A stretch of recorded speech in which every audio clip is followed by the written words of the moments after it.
오늘 우리에게 주시는 하나님의 말씀 데살로니가 전서 5장 11절에서 13절까지 함께 봉독하겠습니다.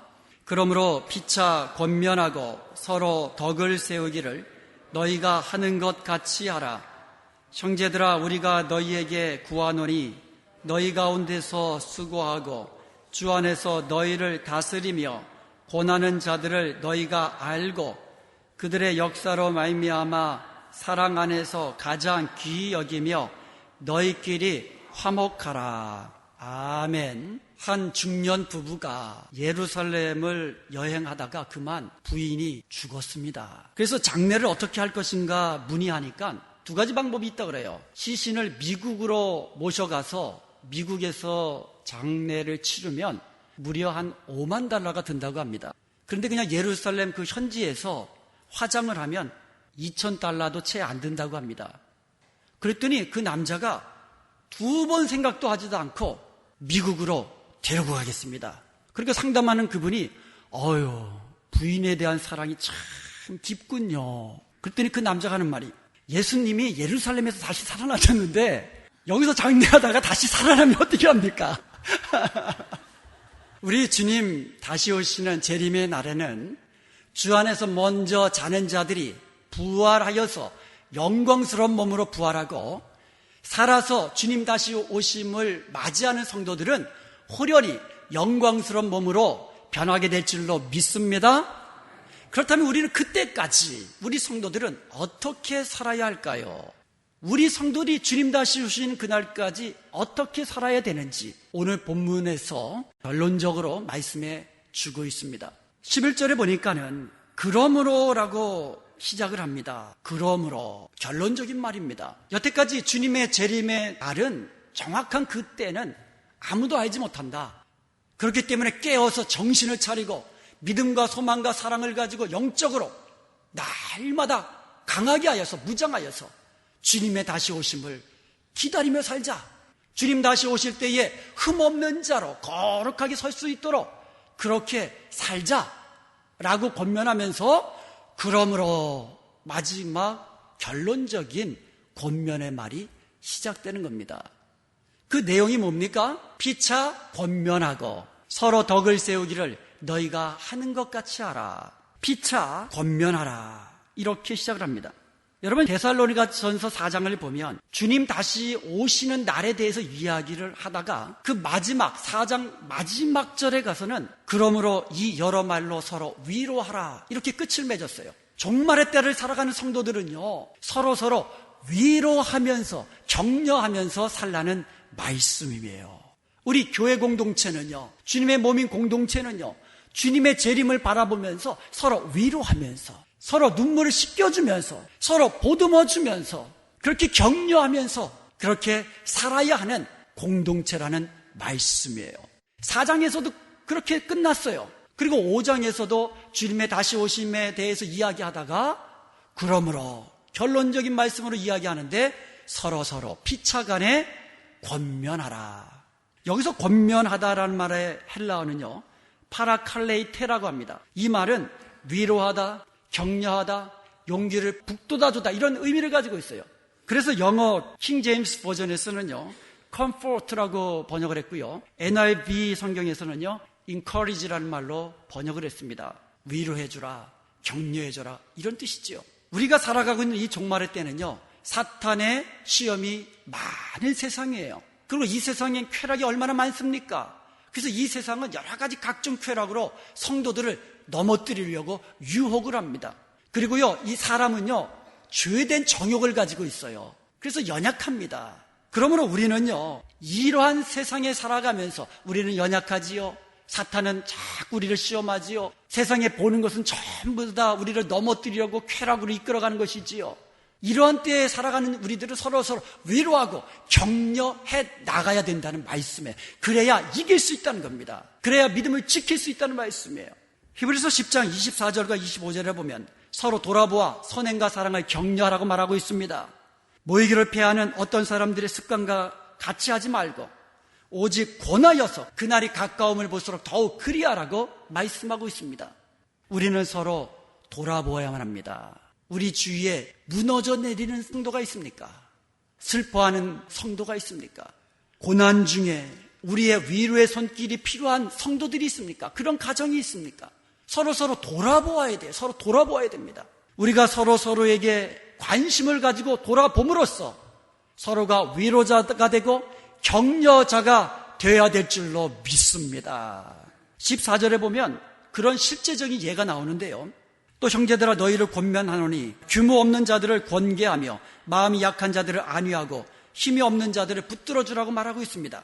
이처럼 우리 교회가 서로 위로하는 교회예요. 서로 안위해주는 교회예요. 서로 힘없는 자를 붙들어주는 공동체가 될 수 있기를 주님의 이름으로 축원드립니다. 그런 교회가 행복한 교회예요. 그런 교회가 축복된 교회입니다. 그런 교회가 종말의 때 힘있게 승리해 나갈 수 있는 교회인 줄로 믿습니다. 그러기 위해서는요, 서로가 관심을 가져야 돼요. 서로가 돌아보아야만 합니다. 그래서 필요한 것이 소그룹이고 구역 예배예요. 소그룹 모이면 어떻게 합니까? 말씀의 은혜를 나눕니다. 삶 속에서 역사하신 하나님의 은혜를, 감사거리를 서로 나누게 됩니다. 그리고 서로의 형편을 내려놓고 기도 제목을 내려놓고 함께 서로를 위하여 뜨겁게 부르짖으며 기도하게 됩니다. 그럴 때 우리는요, 서로가 서로에게 위로자가 될 수 있고 격려자가 될 수 있고, 내가 연약할 때는 위로를 받을 수 있고 격려를 받을 수가 있는 겁니다. 그래서 그날이 가까움을 볼수록, 주님 다시 오심이 점점 가까워옴을 보면 볼수록 더욱더 소그룹으로, 구역 모임으로, 이렇게 예배로 모이기를 힘쓰는 모든 성도들이 되어야 될 줄로 믿습니다. 그런데 여러분, 내가 고난당하는 그 순간에도 우리는 위로자가 되고 격려자가 될 수 있어요. 내가 힘이 많고 내가 많이 배우고 내가 건강해야만 위로할 수 있고 격려할 수 있는 게 아니에요. 심지어 내가 고난 중에 있을 때에도 나는 위로자가 되고 격려자가 될 수 있다는 말입니다. 강한 바람이 불어옵니다. 가시나무 속에 백합화가 있습니다. 강한 바람에 백합화가 흔들리면서 가시에 찢겨 나갑니다. 그러면 백합화의 향기는 더 짙게 강하게 풍겨져 나오는 겁니다. 마찬가지로 우리 크리스천들은요, 하는 모든 일이 잘 될 때, 그때도 그리스도의 향기를 풍겨낼 수 있습니다. 그렇지만 고난 중에 있을 때, 환난 중에 있을 때, 슬픔 중에 있을 때에 믿음으로 이겨나가고 승리해 나가는 그 모습을 통하여 우리는 위로해 줄 수 있다는 말이에요. 그런 우리의 모습을 보고 다른 사람들이 용기를 얻고 힘을 얻고 격려를 받게 된다는 말씀이에요. 그럴 때 우리 그리스도인들은 더 짙은 그리스도의 아름다운 향기를 풍겨내는 줄로 믿습니다. 존 맥스웰이 쓴 모든 것을 변화시키는 격려라는 책에 이런 글이 있습니다. 미국의 워싱턴 DC에 가면 스미소니언이라는 박물관이 있습니다. 거기에는 에이브럼 링컨이 암살에 당하던 날 가지고 있던 개인 물품이 전시되었습니다. 링컨이라고 수놓은 손수건, 연필깎이, 칼, 안경집, $5짜리 지폐 등이 있었습니다. 그런데 특이하게도 낡은 신문 조각 하나가 거기에 있었습니다. 그 신문 기사의 첫 줄에는 다음과 같이 쓰여 있었습니다. 링컨은 모든 시대에 가장 위대한 정치가 중에 한 사람이다. 그 당시 링컨은 종종 비난과 협박을 받았고 비방을 당했습니다. 그래서 그는 신문 조각을 가지고 다니면서 누군가는 나 자신을 믿고 있다는 그와 같은 사실을 늘 기억하려고 했던 것입니다. 그러므로 이 링컨 대통령은요, 누군가로부터 늘 비방과 협박도 받았지만 누군가는 나를 믿어준다는 그 신문 기사 하나를 들고 위로를 받으며 격려를 받으며 힘있게 살았다는 것이에요. 초대교회 성도들은요, 모진 핍박을 받을 때에 서로가 서로에게 믿음에 굳게 서십시오, 믿음으로 인내하십시오 라고 서로 위로하면서 격려하면서 그 고난의 때를 믿음으로 이겨나가게 된 줄로 믿습니다. 그러므로 우리 말세를 살아가는 성도들 또한 주님의 재림의 날이 가까이 옴을 보면 볼수록 서로 돌아보면서 위로하면서 격려하면서 모이기를 힘써야 될 줄로 믿습니다. 그런 교회, 그런 성도 되기를 주님의 이름으로 축원드립니다. 11절에 보면은요, 또 서로 덕을 세우라고 말씀합니다. 세운다라는 말은 원래 집을 세운다, 건축한다 이런 뜻이에요. 고린도전서 3장 9절에 보면 너희는 하나님의 밭이요 하나님의 집이니라 말씀하고 있습니다. 교회는 하나님의 집이라는 거예요. 성도는요, 하나님의 집인 교회를 세워가는 사람들이라는 겁니다. 저와 여러분은 하나님의 집인 교회를 함께 세워나가는 사람들이에요. 근데 세울 때에 무엇으로 세웁니까? 덕으로서. 서로가 덕을 베풀면서 교회를 아름다운 우리 주님의 몸으로 건축해 나아가라고, 세워가라고 말씀하고 있는 겁니다. 강한 지체가 약한 지체의 짐을 대신 지어줍니다. 그렇게 함으로써 지체가 세워져 나가는 거예요. 몸이 건강해지는 겁니다. 마찬가지입니다. 우리가 교회 안에서도 영적으로 성숙한 성도가 영적으로 어린 성도들을 도와가면서 격려해가면서 기도해주면서 함께 주님의 교회를 세워 나가야 된다는 것이에요.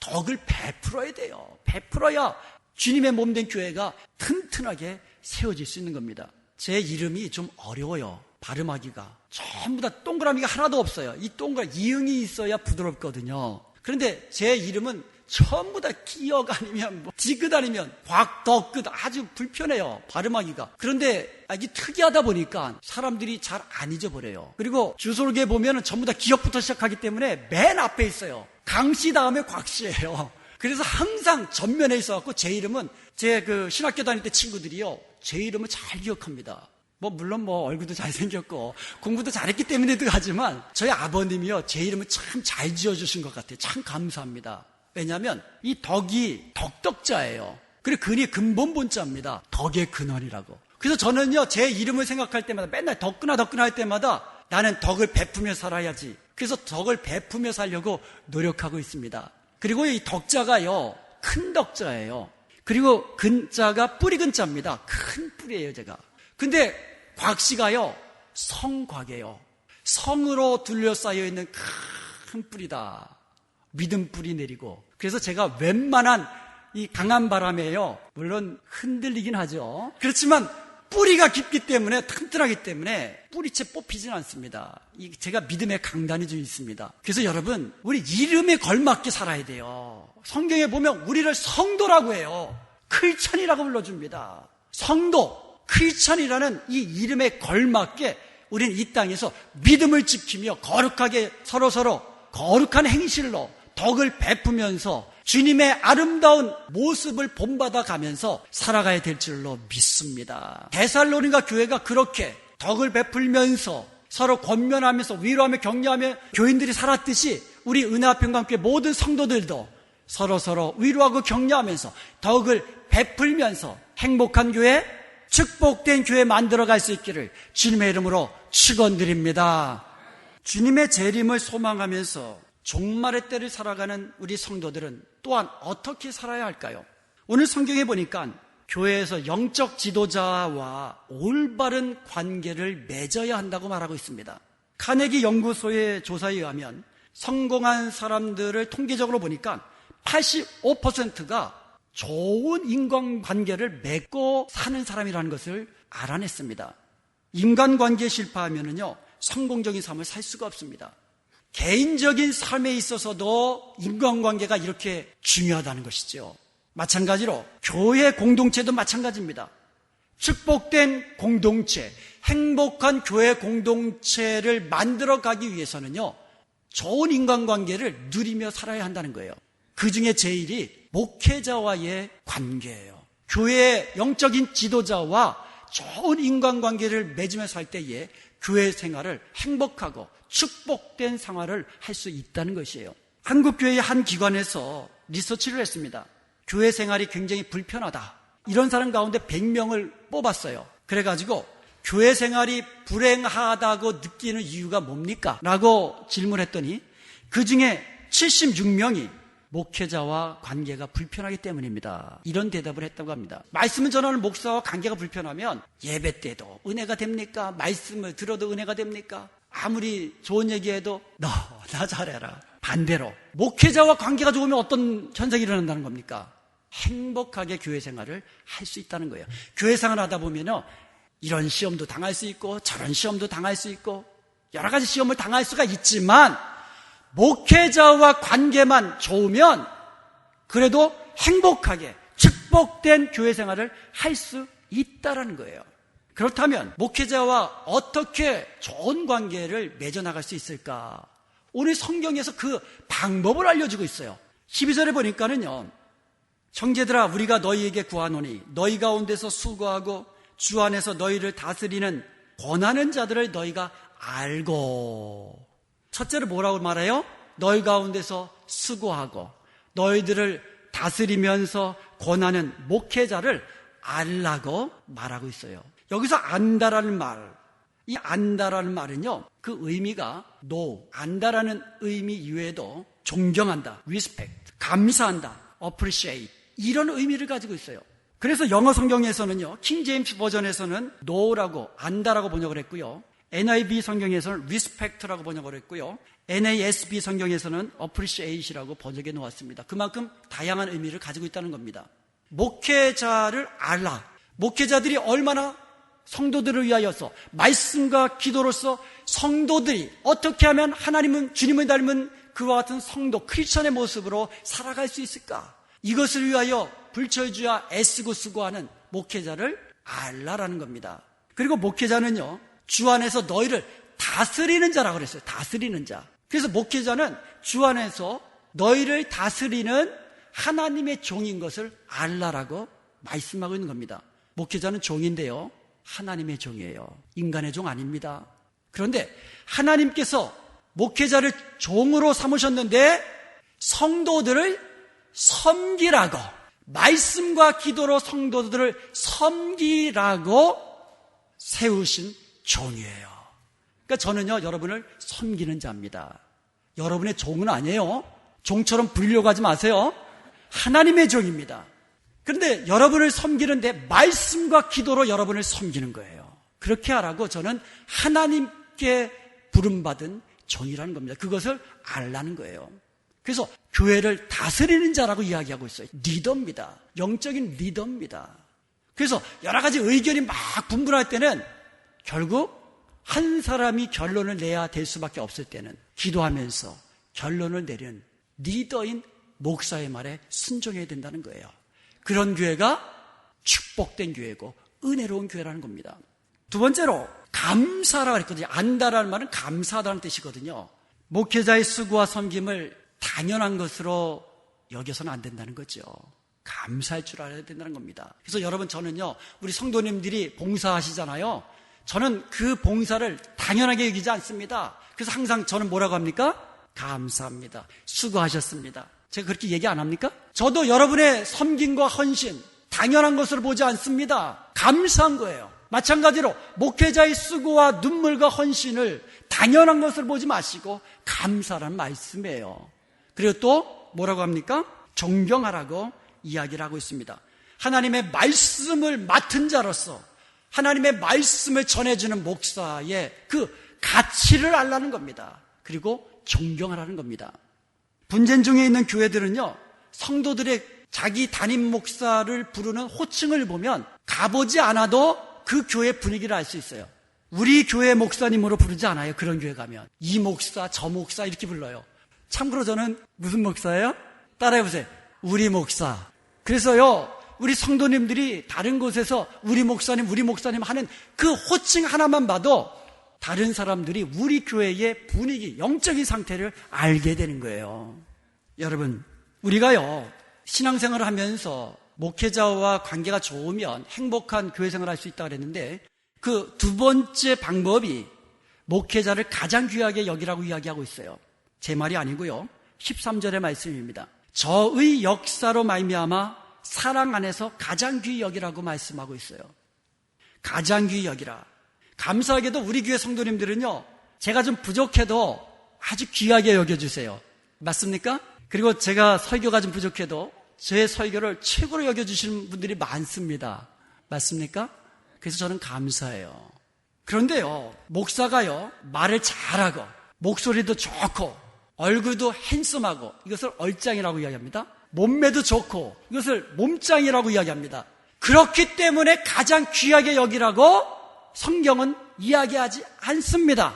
그의 하는 일 때문에, 그의 하는 사역 때문에 가장 귀하게 여기라고 말씀하고 있는 거예요. 제가 무슨 일을 합니까? 하나님의 말씀을 맡은 자잖아요. 그 말씀을 붙잡고 어떻게 하면 하나님의 말씀을 은혜스럽게 잘 전할 수 있을까? 하나님의 뜻을 잘 전할 수 있을까?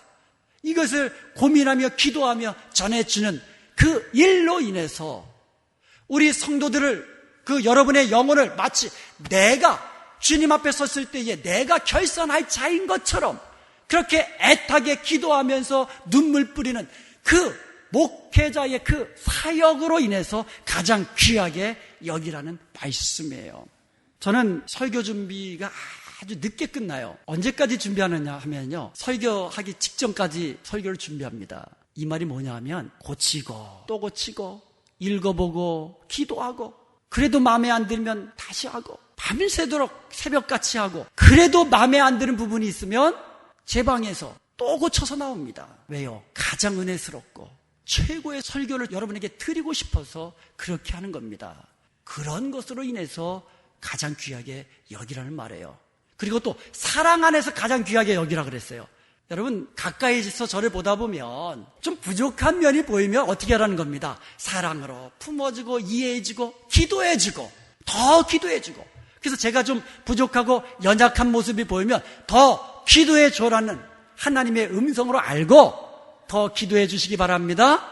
그렇게 가장 귀하게 여기라고 말씀하고 있어요. 여러분의 자녀들에게 교육자들을, 목회자들을 가장 귀히 여기라고 가르치십시오. 세계에서 가장 부호였던 록펠러의 어머니가 평상시에 자녀들에게 가르쳤던 말이 있는데요. 그런데 그 어머니가 돌아가시면서 유언을 하는데 11절을 꼭 해라. 목회자를 가장 귀하게 여겨라. 예배 때는 언제나 앞자리에 앉아라. 다음 주부터 앞자리가 금자리 되는 거 아니에요 또?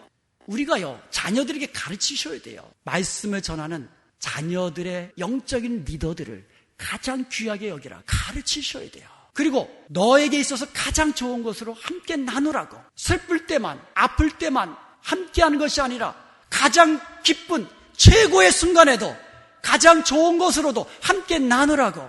이게 성경이거든요. 가르치셔야만 합니다. 왜요? 여러분의 자녀들의 영혼을 위해서. 그래야 여러분의 자녀들도 신앙생활 잘하고 교회생활 행복하게 잘 할 수 있는 거 아닙니까? 요즘 우리의 2세들 얼마나 많은 아이들이 교회를 떠나는지 몰라요. 왜요? 교회 가면 맨날 치고받고 싸우고 욕하는 것만 보니까 보기 싫다는 겁니다. 그래서 떠나는 자녀들 너무너무 많아요. 너무너무 마음이 아픕니다. 여러분, 가장 귀한 것 많이 있지만 목회자를 가장 귀하게 여기라고 오늘 성경은 말씀하고 있습니다. 왜요? 나를 위해서. 그래야 내가 교회 생활을 행복하게 하고 내가 우리 교회를 축복된 교회로 만들고 그래야 말씀을 들을 때마다 내가 은혜를 받기 때문에 내 영혼이 살아날 수 있기 때문에 말씀을 전하는 목회자와 좋은 관계를 맺으라고 가장 귀하게 여기라고 그렇게 말씀하고 있는 겁니다. 하나님은 여러분을 위해서 그렇게 말씀하는 겁니다. 예수님께서요, 마가복음 6장 1절 이하에 보면은요, 하루는 고향 땅으로 내려가셨어요. 제자들과 함께 갔는데요, 안식일이 되어서 회당에서 말씀을 가르치면서 또 능력, 권능을 많이 행하셨거든요.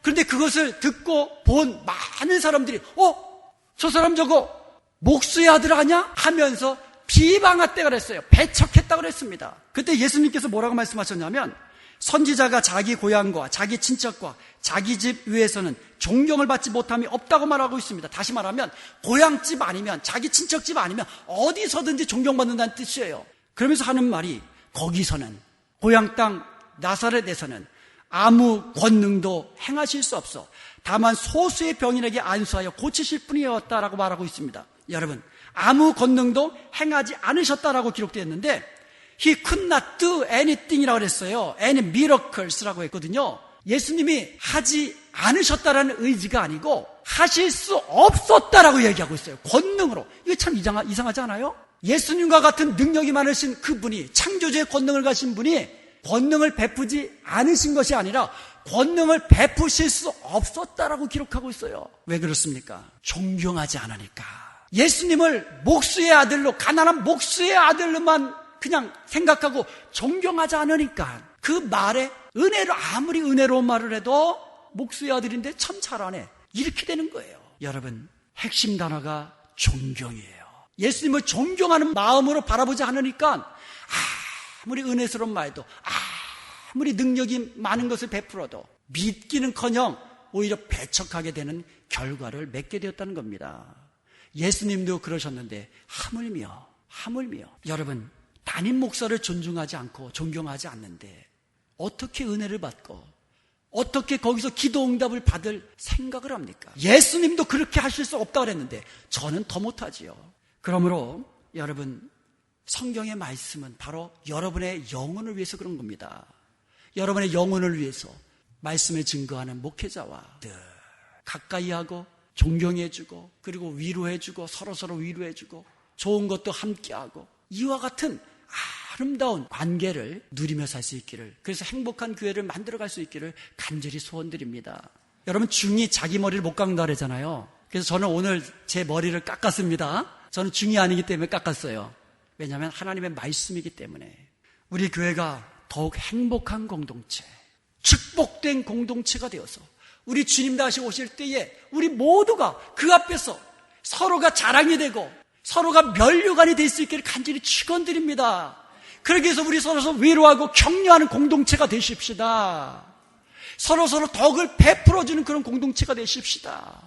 관계 속에서 서로서로 좋은 관계 맺으면서 무엇보다도 목회자를 존중하고 옆에 있는 성도들을 존중해주는 그런 아름다운 교회 다 같이 만들어 감으로써 주님 다시 오시는 그날까지 믿음으로 승리하는 축복된 교회, 축복된 성도들이 다 되시기를 주님의 이름으로 축원드립니다.